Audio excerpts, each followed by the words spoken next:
डेढ़ कूद के सीढ़्या यार। હવે ખાલી પંજો માથે પડે ને આમ પંજો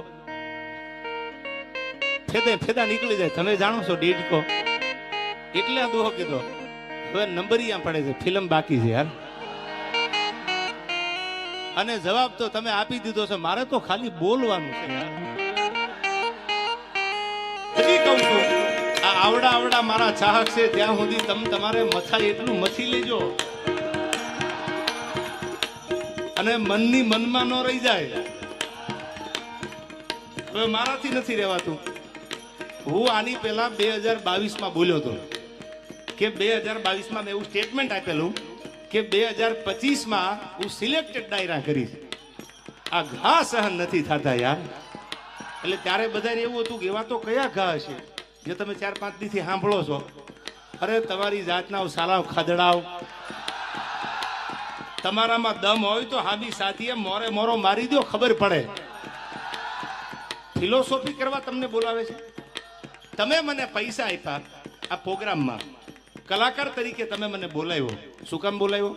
સારી વાત કરું, સારું ગીત ગાવ, સારા 1-2 પ્રસંગ બોલું, એ માટે બોલાવ્યો ને. તમે મને ડાયલોગ બાજી કરવા બોલાવ્યો છે. તમારે ગામારે વાંધો હોય આ બોલવા માટે તમે મને બોલાવો છો. સમજદાર છો એટલે ટકોર કરું છું તમને. એવા કલાકારને તમે નક્કી કરીને બોલાવો કે જેની આગળથી સારું સાંભળવા મળે, જેની આગળથી સારું જાણવા મળે, એને બોલાવો. આયા બહેન ફિલોસોફી કરે, મોટી મોટી વાતું કરે, દમ તો કાંઈ છે નહીં. અને બીજી વાત, હું ઘણી વાર ડાયરામાં બોલું છું, તમે તો સમજદાર છો. ખદડા ને ખહુરિયા ને યાદ છે ને. હવે ખદડા હોય એને તમારે જોવો હોય એના ઉપર સિંગડા ન હોય, ખહુરિયા હોય એને તમારે જોવો હોય તો એના માથે સિંગડા ન હોય. પણ માતાજીના મંદિરે સમાધાન થઈ ગયું હોય ફોનબાઈ માના મંદિરમાં, અને ત્યાર પછી બોલે આથી બીજા મોટા ખદડા હોય ક્યાં? આથી બીજા મોટા ખહુરિયા હોય ક્યાં? મને અફસોસ એ વાતનો છે કે મારે તો તૈયારી છે જ, પણ સાહેબ એને મારી માં હોનબાઈનો મલાદો રાખતાય ન આવડ્યું. ખાલી માની શરમ તો ભરી હોત. અને હું તો માના મંદિરમાં ઊભો તો ને એટલે માફી માંગી હતી. બાકી હવે વયાવો. અને હવે તમને કેતો જાઉં છું, આ પેલા ડાયરામાં સિલેક્ટેડ ડાયરામાં દાંત કાઢતા કેતો જાઉં છું. સાંભળો, આવેશમાં આવી નથી બોલતો.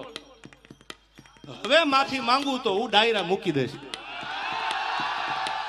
હવે તમારે જેને આવવું હોય એને વયા આવજો, પણ ડાયલોગ બાજી ન કરતા સામે વહી આવો. મોરે મોરો મારી દો તો માનું મરદના દીકરા છો. અને હવે કોઈ ભાઈડો માફી મગવી દે તો હું ભાઈડો અહીંથી ડાયરા મૂકી દઈશ. આ મારી તમને જીભાન છે. નીકળી હાલ્યા છો ગામની પ્રજાને બગાડવા યાર. સારું શીખવાડો ને, સારી વાતું કરો ને. બાયું ચડાવવાનું શું કામ શીખવાડો છો? આવનારી પેઢી છે, આ ભારતનું ભવિષ્ય છે. આમાં કોઈ કલાકાર બનશે, આમાંથી કોઈ કથાકાર બનશે, આમાંથી કોઈક ડોક્ટર બનશે, આમાંથી કોઈક એન્જિનિયર બનશે, આમાંથી કોઈક મોટો માણસ બને, એવું શીખવાડો ને. આવડે તો એવી વાતો કરો, અને ન આવડે તો મૌન બની અને તમને જેટલું આવડે છે એટલું સાહિત્ય કરીને નીકળી જાઓ.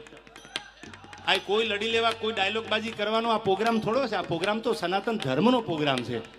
અને સાહેબ, મેં ક્યાંક માફી માગી હશે ને, એ કોઈક ધર્મના થાંભલાની શરમ ભરી છે કે મારી માથી મોટું દુનિયામાં મારા માટે કોઈ હોય નહીં, એટલે મેં માફી માંગી છે. હા, અમારી સિસ્ટમમાં નથી. હવે તમારી સિસ્ટમને કહી દીજો વહી આવે.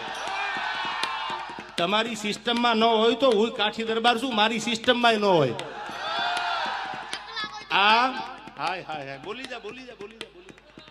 ચકલા ગોદી બાજ ન બને. હવે આવડાની ખબર છે કોણ સાચું ને કોણ ખોટું યાર. મારે જાજુ નથી બોલવું, આ વાતને મારે લંબાવી નથી. તમે તો સમજદાર છો. પણ સાહેબ, વગર વાંકના દુનિયામાં કોઈ કનડે. ઓળખાણ તમે માગો ને એટલે ઓળખાણ દેવી પડે છે યાર. મેં તો બધી જ્ઞાતિને ભેળી રાખી છે. બધી જ્ઞાતિએ મને પ્રેમ કર્યો છે. મારી યારે કોઈ જ્ઞાતિવાદ નથી કર્યો. તો હું જ્ઞાતિવાદની વાતો આ બહેન કરું?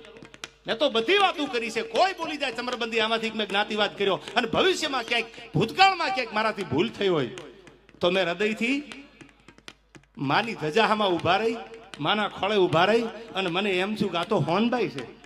અને અહીંથી પાછા વળી જાવ ને તો આપણી પડતી ચાલુ થાય. આજ માના દરબારમાં મારાથી પાછું જવાય નહીં. અને આની સામે હું વટ રાખું, માના દરબારમાં ઉભો રહીને વટ રાખું. વિડીયો જોઈ લીજો તમે, આમાંથી બધા સમજદાર છો. માના ખોળામાં ઉભો રહીને વટ રાખું. ધર્મની સામે વટ રાખે એના ઇતિહાસ નો હોય.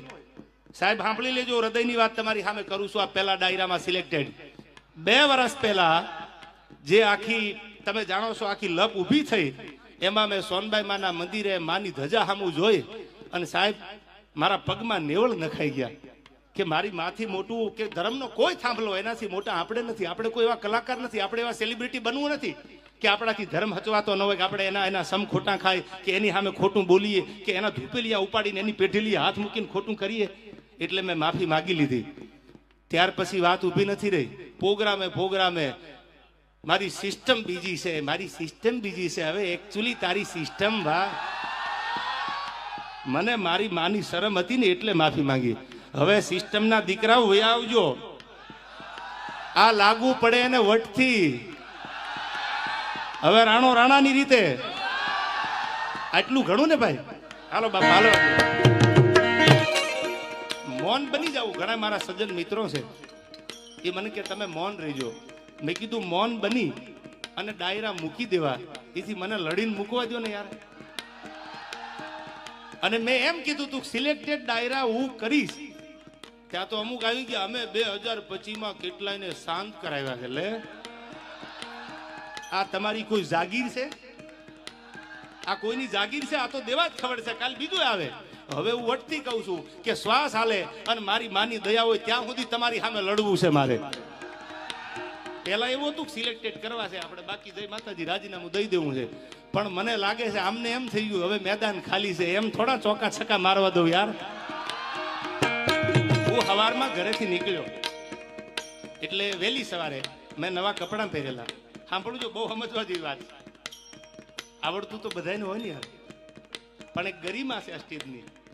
સરસ્વતીના ખોળે બેહીને આપણે સારી વાતું કરવા મળ્યા છે. ગામની પ્રજાને ચાઇનાના પંપ મારવા ભેળા નથી આપણે. સવારમાં કાંટલા જાલી લીજો ને બાંધી લીજો ને શું કામ? અંદરો અંદર બાંધીને આપણે અંગ્રેજો ગોણ ગુલામી નથી કરવી કોઈની. હવે સાંભળજો, સવારમાં હું કપડા નવા પહેરીને નીકળ્યો જગદીશભાઈ, એટલે કપડા નવા પહેરીને નીકળ્યો તો એક માંદણામાં ખાંદામાં ભેંસ બેઠેલી, આખી ખાંદો ભરેલી હો, આખી ખાંદો. એટલે હું તો કપડા પહેરીને નીકળ્યો તો મેં જોયું તો ભેંસ મારા સામે કતરાય. મેં કીધું સાલું ભેંસનું આપણે કઈ બગાડ્યું નથી અને આ ખાંદામાં બેઠી મારા સામે કાં કતરાય. પણ મૂળ મેં નવા કપડા હારા પહેરેલા, એ ખાંદામાં બેઠેલી ભેંસથી જોવાનું નહીં. એટલે મારે નીકળવું અને એને ખાંદામાંથી બહાર આવવું. એટલે મને એમ છું કે ભેં ખાંદામાંથી બહાર કેમ નીકળી? મેં તો નવા કપડા પહેર્યા હતા એટલે મને બીક હતી કે આ કપડા ક્યાંક ડાઘ પડી જાય તો મારે ગામત્રે જવું હતું. બીજા જોડી હારે હતા ને મારી બેગમાં, એટલે મેં કીધું ક્યાંક કપડા બગડે તો આપણે થોડાક છેટા હાલીએ. એટલે હું થોડોક આંખો વયો ગયો, વળી થોડીક ભેંસ 2 ડગલા આગળ હાલી. એટલે મને એમ છું કે આપણે હજી થોડાક છેટા વયા જાય. આ તો આખી ખાંદો ભરેલી છે, એને બગડવાની બીક નથી. બીક તો મારે હતી કારણ કે મારા નવા કપડા હતા. એટલે હું તો પાછો થોડોક આંખો હાલ્યો, વળી ભેંસ મારી સામે હાલી, વળી મંડી કાતરું મારો. વળી મેં વિચાર કર્યો કે દ્વારકા વાળા મેં ક્યાં કોઈનું બગાડ્યું છે, હું ક્યાં કોઈને નડ્યો? એ 2 વર્ષમાં મારું એક સ્ટેટમેન્ટ તો દેખાડો કે સમાધાન પછી હું બોલ્યો હોય તો કાલ ડાયરા હજી મૂકી દઉં. કોઈ દી ન બને. વળી ખાંદામાંથી નીકળી હામી આવી, વળી નાળામાં આંખો ગયો, વળી પાછી આવી. એટલે મને એમ છું કે લગભગ આ મને ખાંદો બગાડવા આવી લાગે કે હું તો આખી ખાંદામાં બેઠી છું, તમારું મારે ક્યાંક બગાડવું છે. અને પછી માફ કરજો મને, મારે ન છૂટકે આ કપડા ખાંદાવાળા કરવા પડ્યા છે. તમે તો સમજુ ડાયરો છો યાર, આ મારી મજબૂરીએ કરાવ્યા છે. બાકી હું આવા સીસરા વિચારનો માણા નથી યાર. મારા વિચારમાં આવી હલકાઈ નથી ભરેલી. ઊંચા કોળનો આદમી કરે નહીં નીચા કામ, એ તો ગડપત ભાંગે ગામ, કોઈ દી ખાતર પાડે નહીં ખીમરા. આપણે તો કોકની એબ ઢાંકવાના કામ કરવાના હોય, કોઈની એબું ઉગાડવાના કામ ન કરાય. તમે કોઈનું જાણતા હોય ને તો એને ઉગાડતા નહીં, એને ઢાંકવાનું કામ કરો તો ભગવાન તમારી આબરૂ રાખે. કોઈની એબ ઉગાડવા જાવ ને તો એક દી તમારી એ ઉઘડી જાય યાર. એટલે મારે કહેવું પડે છે તમને કે કેવો છે મારો ભગવાન દ્વારકાધીશ. અને કોઈએ નહોતું કીધું ફલાણો મને કહેતો હતો તું ઊંચો હાથ કરીને, કોઈ આમાં હતા જ નહીં, એને જ ઉપાડો હતો. એટલે હું બિચારો હાથે ઊંચો નથી કરતો, હું બેઠો છું. હવે તું તારું ધ્યાન રાખ ને યાર. આ મારી ઓપનમાં ચેલેન્જ છે તને. આ ફિલોસોફી બંધ કરી દે ભાઈ. માયક હાથમાં ગમે ત્યાં કોકનું આયોજન, કોકના મંડપ, કોકના ગાડલા, કોકના માયક. અને ક્યાં દાદાગીરી કરવાની જરૂર છે? આ ઓપન ચેલેન્જ છે મારી આ માધ્યમથી કે જ્યાં પેટમાં દુખતું હોય, જે રીતે દુખતું હોય, તન મન ધન અને આઈથી માતાજીને સમજો હામો હામયું કરવાનું હાલું તો બસ ફૂલ તૈયારી છે. મોરે મોરો આવવા દો અને મોરો મારો મારી સામે સામો મોરો આપી અને પછી માપી લઈ આપણે કોણ કેટલા પાણીમાં છે. યાર શું રોજ ઉઠી નાહકના યારા ગામના છોકરા બગાડો છો? હાલવા દે પ્રયાગરાજ. કહેવાનું મન એટલા માટે થાય છે કે તમે ને બતાવ્યું સમજદાર છે, આપણો ખજૂરભાઈ એકલો ન પડી જાય. યાર સત્યના માર્ગે હાલવું છે. શું કામ ઘણા નથી બોલતા કે ભાઈ આમાં કોણ પડે? હવે મેં તો નક્કી જ કર્યું છે ભેહું નીકળી છે ખાંદામાંથી, હવે ભલે પણ ખજૂર તો મારો ખજૂર છે સાહેબ, જેને ગરીબના આહુડા નુયા છે. અને આજ તમે આની ભેળા નહીં હાલો, આજ તમે સત્યની હારે નહીં હાલો, તો તમે હાલશો કેદી તો મને કહેતા જાવ એટલે આગલા ડાયરા મને ખબર પડે બોલવાની. હાલવું છે ને ખજૂરભાઈ? હું તમને પંપ મારવા નથી આવ્યો ચાઇનાને, પણ એક સાચો માણા, સાચી રાહ માથે હાલવા વાળો માણા. અને હું તો આ માધ્યમથી ગુજરાત ભારત સરકારને એટલું કહું છું, આપણા માન્ય મુખ્યમંત્રીને એટલું કહું છું, આપણા વડાપ્રધાનને એટલું કહું છું, હાથ જોડીને કે એવો કાયદો લાવો કે કોઈના પરિવાર, કોઈની બેન દીકરી, કોઈના ઘર વિશે કાંઈ બોલે તો એના ઉપર ગુનો દાખલ કરો, એને કાયદાનું ભાન કરાવો. કોઈ હારા માણાની છબી ખરડાઈ જતી હોય અને આ દુનિયા ટગર ટગર જોવે અને પછી મજબૂર થઈને એને કંઈક કરવું પડે અને પછી એમ કે એકચ્યુઅલી કાયદો હાથમાં લીધો, તો તમે જ કાયદાને કહો ને. એવો કાયદો લાવો ને. વાણી સ્વતંત્રતાનો હક છે, એ મુદ્દાની વાત છે. ભારતમાં વાણી સ્વતંત્રનો હક છે, તમે ગમે એ બોલી શકો, પણ સારું બોલવાનો હક રાખો. કોઈની મા બેન, કોઈનો પરિવાર દેવાજ ખવડ બોલે તો એના ઉપર ગુનો લાગુ પડે, કોઈ ચમરબંધી બોલે તો એને લાગુ પડે. આ તો આજકાલ રમત આલે છે. કોઈ હારો માણા આગળ જતો હોય, કોઈ હારું બોલતો હોય, કોઈ હારું ગાતો હોય, કોઈ હારા કામ કરતો હોય તો બીજા મંડે બોલવા જેમ ફાવે એમ, એની છબીને બગાડવા માટે, ખાંદો મંડે ઉડાડવા એના, એની છબીને ખરાબ કરવા માટે. સાહેબ મારે તમારા માધ્યમથી ખજૂરને કેવું છે કે અમે તારે હારેથી જીવવાનું થાય તોય ભલે ને મરવાનું થાય તોય ભલે, તું તારે હારા કામ કરે જા. મારા બાપ મારો ભોળો નાથ તારી હારે છે. ગરીબ માટે જેને કઈ કર્યું છે સાહેબ, જેના માથે નળિયા ન હોય, બોભારા માથે પાણી પડતા હોય સોમાહાના, એના ઘરે જઈ જઈ અને મકાન બનાવ્યા. પૈસાની વાત નથી કરતો, ડોનેશન આપે મકાન બને એ તો બરાબર છે, બનતા હોય, પણ પોતાનો પરિવાર મૂકીને ગામો ગામ કિલોમીટર સુધી હજારો કિલોમીટર માણસે કાપ્યા છે ને. તો હજી કહું છું કે આપણે આજ એનો સાથ નહીં આપી તો ખજૂર શહીદ થઈ જાય પછી આપણે ભેળા હાલશું? આવો હારો માણા દુનિયામાંથી વિયો જાય પછી હાલશું? એ વિચાર તમારે કરવાનો છે. તમે સમજદાર છો. ઘણા મને કહેતા તમારે ન બોલાય, તમે આવું કઈ ન બોલતા. એ ખજૂરભાઈ નો વિષય છે, પણ સત્યની ભેળો ન ઉભો રહતો તો હું મોટો ખદડો ગણાવું. અને જે થશે એ હવે ભરી પીશું, નસીબ અમારા અને મારા ખજૂરના. પણ તમને એટલું કહું છું કે મારા બાપ, જો તમે સમજદાર હોય, તમે ભણેલા ગણેલા હોય, તમારી આંખે જો જોતા હોય ને, તો આજ આ કળયુગનો આપણો રામ ઈ ખજૂરને એકલો ન મુકતા ગમે એ થઈ જાય ભેળા હાલવું છે. યાર એની મોરલ નો તૂટી જાય, એના કામ નો બંધ થઈ જાય. આ એની મોરલ તોડવા માટે, એની મેન્ટાલિટી ડાઉન કરવા માટેના પ્રયાસો હાલે છે. અને આ ટાણે જો તમે મારી કે હું કે તમે ખજૂર ભેળા ન રહી તો રે કોણ?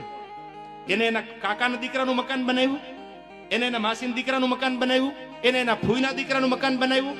ના, એને તો એક એક ગરીબના મકાન બનાવ્યા છે. ચાહે કોઈ પણ હોય, ઝૂંપડામાં રહેતો હોય, નાનો માણા હોય, કોઈ પણ જ્ઞાતિનો હોય, તો હજી એકવાર આકલો કરીને કહી દો કે આપણે જીવીને મરીએ ત્યાં સુધી કોની ભેળું રહેવું છે? યાર હા ડાયરો, હા યાર આજ આપણે સત્યનો સાથ આપવો છે. બધાને કહું છું હવે પછી સોશિયલ મીડિયામાં જ્યાં જ્યાં આવું થાય, તમને એવું લાગે કે હાચો માણસ એના પરિવાર વિશે એની છબીને બગાડવા માટે આ થાય છે, તો ઉભા રહેજો. અને ટગર જો તમે જોશો ને તો એટલું યાદ રાખજો, 10 વર્ષ પછી 5 વર્ષ પછી આ ઓડિયન્સમાં બેઠા ને એનો દીકરો દાતાર બનશે, એનો દીકરો કલાકાર બનશે, આ બેઠા એમાંથી એનો દીકરો કથાકાર બનશે. તેથી આ અમારી હાલત છે ને, એ જ હાલત તમારા દીકરાની થવાની છે. એટલું યાદ રાખજો. આ કોઈની જાગીર નથી. દેવાજ ખબર તો આજ છે, કાલ નહીં હોય તો કોઈ બીજા ગાતા હશે. તમારો દીકરો કલાકાર બનવાનો છે, તમારો દીકરો ખજૂર જેવો દાતાર બને, કોઈ 5 મકાન કોકના બનાવે. આજ જો ટગર ટગર જોશો તો કાલ દીને આવતા વાર નહીં લાગે. સત્યને સાથ આપજો. અને સત્ય પરેશાન હોય, રાણા પ્રતાપ લડ્યા ને એટલે રાણાનો ઇતિહાસ છે. એને સેલ્યુટનું નામ પૂર્ણ શું કરી દીધી હોત તો કોઈ આજ મેવાડને યાદ ન કરતું હોય. આજ મારે ને તમારે સત્યના હારે હાલવું છે, સત્યની સાથે હાલવું છે. જે દુનિયાને કેવું હોય કે આપણે ન બોલાય ને આપણે આંખે ન થવાય, સારા માણાની ભેળા ઉભા રહેજો. મારા બાપ હાથ જોડીને તમને એટલું કહું છું, અને સરકારને એવું કહું છું કે એવો કાયદો લાવો કે ન બોલવાનું. કોઈ ફોનમાં કાંઈ પણ બોલે તો એના ઉપર ગુનો દાખલ થાય, એના ઉપર કાયદેસરની કાર્યવાહી થાય. એ ચાહે કોઈ ચમરબંધી હોય. અને જો આટલું નહીં થાય તો મને નથી લાગતું આ ગુજરાતની આવનારી પેઢીનું ભવિષ્ય ઉજળું થાય. મજા આવે બોલી જાય, મજા આવે જિંદગી બગાડીને વયા જાય. પછી માણા મજબૂર થઈને કંઈક કરે એટલે એમ કે કાયદો હાથમાં લીધો. બધા એવા નથી હોતા. સોમાનથી જીવવા વાળા આપણા ગુજરાતમાં આખા ભારતમાં છે. હા, એનું સોમાન જળવાઈ જાય એના માટે જીવજો. યુવાનોને એટલું કહું છું, સોશિયલ મીડિયાનો સદુપયોગ કરજો. તમારે ફેમસ થવા માટે કોઈને ખરાબ ન બોલતા, કોઈના પરિવારનું ખરાબ નહીં બોલતા. દ્વારકાધીશ ઉપર ભરોસો રાખી અને સારું બોલજો. આજ નહીં તો કાલ તમે ફેમસ થશો યાર. આ જિંદગીમાં બધા ઝીરો માંથી હીરો બન્યા છે, કોઈ જેનીમાંથી હીરો નહોતા યાર. આ યુવાનોને કહું છું. હા મારો ખજૂર, હા કરોડ દિવાળી તારા રાત તપે બાપ. હવે મારે ગીત તમને સંભળાવવું છે, સાંભળજો. ફાંસીના માચડે ચડ્યા હતા યુવાનો માટે કવિએ ગીત લખ્યું છે. અમારો કિરણભાઈ ખાચર ગીતમાં લખે છે,